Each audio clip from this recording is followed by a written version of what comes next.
Disney makes $52.4 billion deal for 21st Century Fox in big bet on streaming. $4 billion deal for 21st Century Fox in big bet on streaming. Los Angeles. The Walt Disney Company said on Thursday that it had reached a deal to buy most of the assets of 21st Century Fox, the conglomerate controlled by Rupert Murdoch, in an all-stock transaction valued at roughly $52.4 billion. While the agreement is subject to the approval of antitrust regulators and the Justice Department recently moved to block a big media company from becoming even bigger, the once unthinkable acquisition promises to reshape Hollywood and Silicon Valley.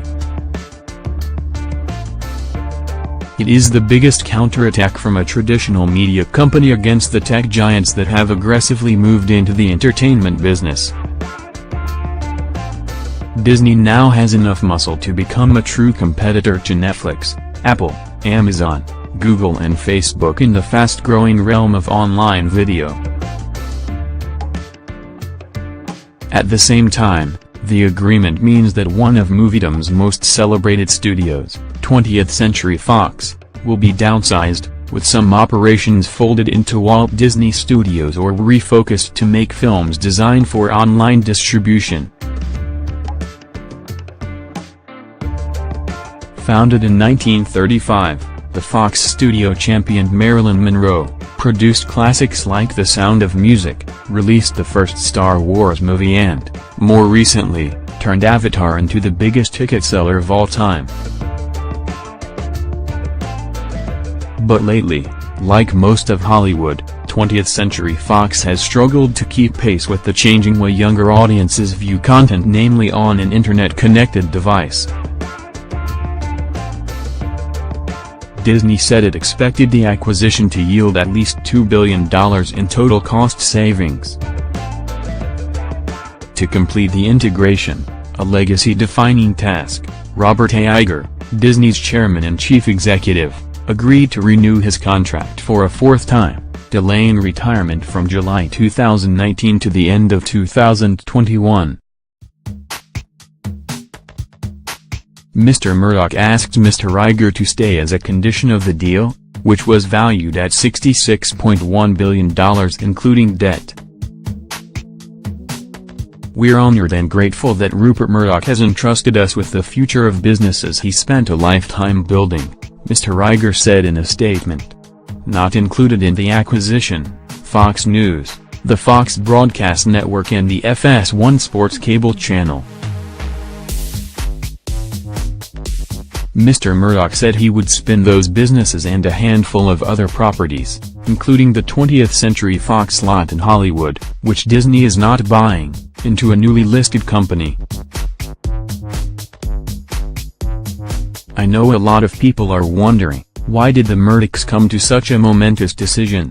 Mr. Murdoch said on a conference call with investors. "Are we retreating? Absolutely not. We are pivoting at a pivotal moment." Mr. Murdoch's eldest son, Lachlan, 21st Century Fox's executive chairman, added that the move was about returning to our roots as a lean, aggressive challenger brand that would be focused at the beginning on must-watch news and live sports. There has been speculation in Hollywood that Mr. Murdoch's other son, James, who is chief executive of 21st Century Fox, would join Disney in a senior role.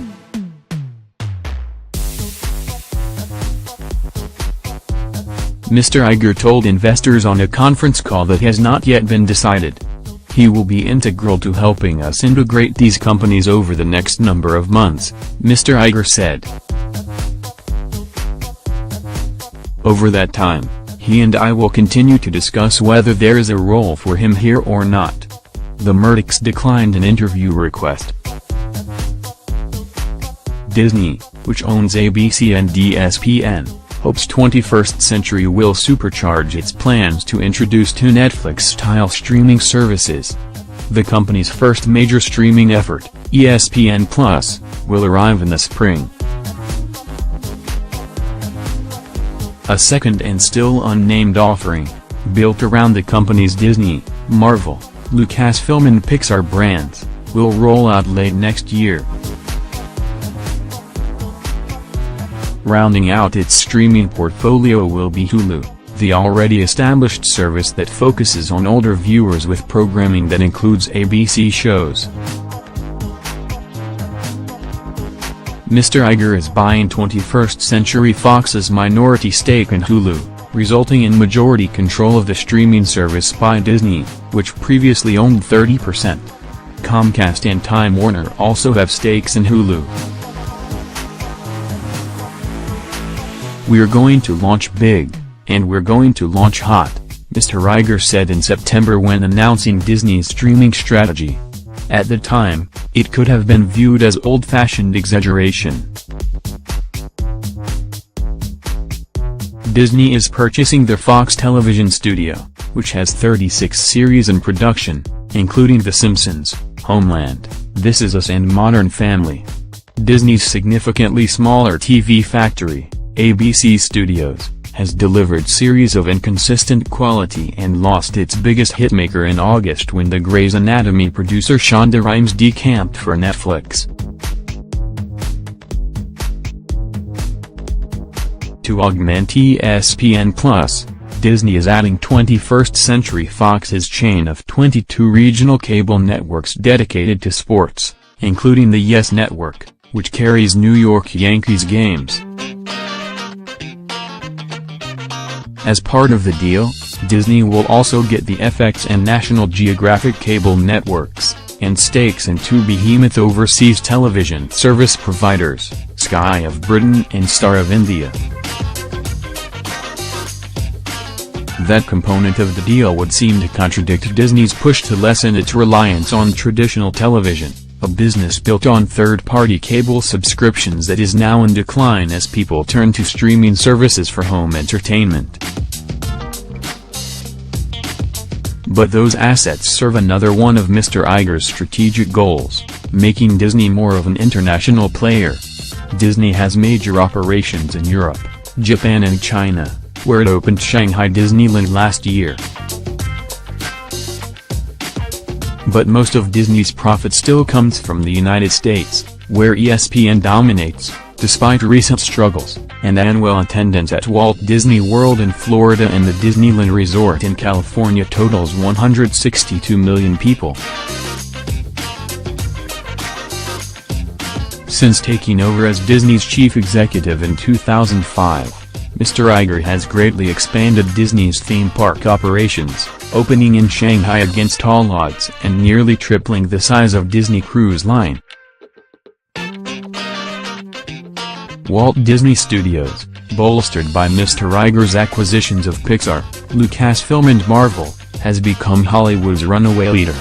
But pulling off the acquisition of 21st Century Fox dwarfs those deals and will create complex integration challenges. Some executives who work at Fox's studio offices in Los Angeles have been complaining bitterly about the prospect of Disney cost-cutting. The Disney-Fox merger also comes as the Justice Department fights AT&T's $85.4 billion acquisition of Time Warner in court. Mr. Iger acknowledged that antitrust regulators will heavily scrutinize Disney's purchase but expressed confidence about winning their approval. If they look at it from a consumer point of view, they should quickly conclude that the aim of this combination is to create more high-quality product for consumers around the world and to deliver it in more innovative, more compelling ways, Mr. Iger said.